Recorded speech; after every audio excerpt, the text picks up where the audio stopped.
കന്യാകുമാരി തീരത്ത് ഇന്ന് ഉയർന്ന തിരമാലയ്ക്കും കള്ളക്കടൽ പ്രതിഭാസത്തിനും സാധ്യത. മത്സ്യത്തൊഴിലാളികളും തീരദേശവാസികളും ജാഗ്രത പാലിക്കണമെന്ന് ദേശീയ സമുദ്രസ്ഥിതി പഠന ഗവേഷണ കേന്ദ്രം അറിയിച്ചു.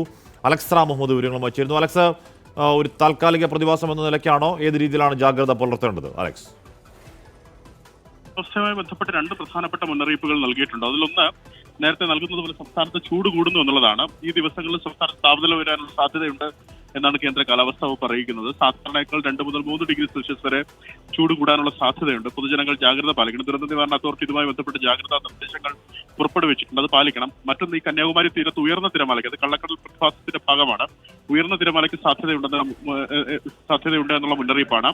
കന്യാകുമാരി തീരത്ത് ഏതാണ്ട് 1 മീറ്റർ വരെ ഉയരത്തിൽ ഉയർന്ന തിരമാലയ്ക്കും അതുപോലെ കടലാക്രമണത്തിനും സാധ്യതയുണ്ടെന്ന് ദേശീയ സമുദ്രസ്ഥിതി പഠന ഗവേഷണ കേന്ദ്രം അറിയിക്കുന്നുണ്ട്. മത്സ്യത്തൊഴിലാളികളും തീരദേശവാസികളും ജാഗ്രത പാലിക്കണമെന്നും ദുരന്ത നിവാരണ അതോറിറ്റി അറിയിക്കുന്നു. അലക്സ് റാം മുഹമ്മദാണ് ആ വാർത്തയുടെ വിവരങ്ങൾ നൽകിയത്.